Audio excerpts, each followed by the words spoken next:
Le ministère de l'Urbanisme, de l'Habitat, des Domaines, de l'Aménagement du Territoire et de la Population, à travers l'Observatoire du dividende démographique ONDD, a organisé ce jeudi 28 août un atelier de dissémination des résultats de l'étude sur le travail de soins non rémunérés à l'hôtel Millennium de Bamako. L'atelier avait pour but de présenter les résultats du rapport sur le travail de soins non rémunérés issu de l'enquête harmonisée sur les conditions de vie des ménages de 2022, un appui technique et financier du consortium régional en économie générationnelle. Craig. Mesdames et messieurs, le concept de travail de soins non rémunérés suscite le débat à tous les niveaux. Il couvre à la fois les sphères publiques et privées. Il est fourni dans une variété de contextes, à la fois dans les économies formelles et informelles. Il constitue donc une composante importante d'opportunités d'emploi pour les femmes, les jeunes filles et toute la jeunesse dans son maturité.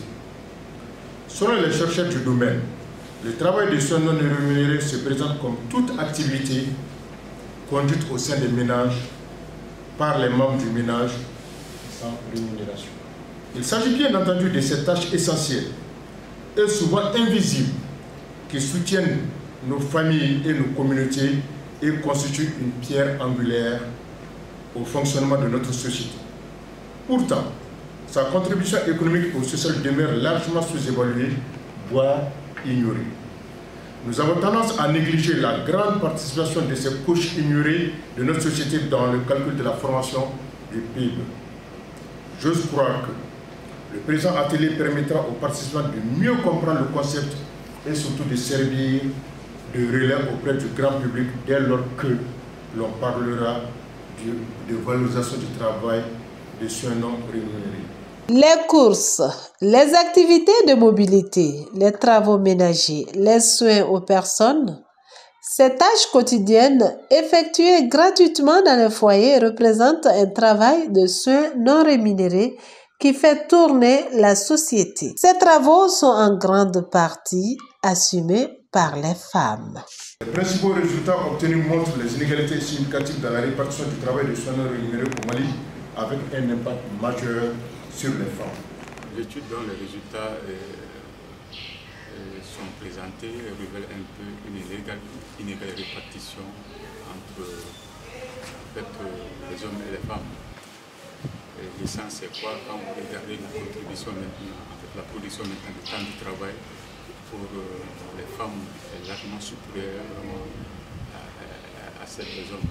Au Mali, le travail de soins non rémunérés reste invisible mais essentiel. C'est pourquoi les résultats de l'étude présentée au cours de l'atelier en ont estimé la valeur et proposé une feuille de route pour mieux le réduire et le redistribuer. La méthode retenue, dite au coût du généraliste, permet de donner une valeur économique à ces tâches. La production volontaire est pratiquement 3798 conséquences de résultats, dont avec une faible contribution des hommes, 710 milliards contre 3089 milliards pour les femmes. Oui, maintenant,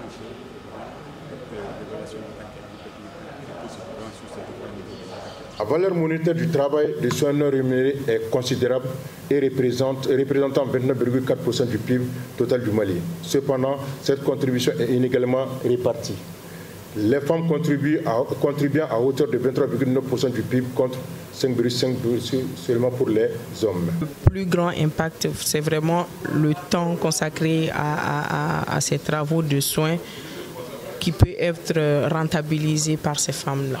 L'atelier, qui a réuni une trentaine de participants, a été marqué par des échanges riches en questions d'éclaircissement et en contributions. Tous ont insisté sur la nécessité de trouver des mécanismes efficaces pour alléger le poids du travail de soins non rémunérés. Les travaux ont été ouverts et clos par les conseillers techniques du ministère de l'Urbanisme, de l'Habitat, des Domaines, de l'Aménagement du Territoire et de la Population. Reportage Koumba Diarisso, Fadia News.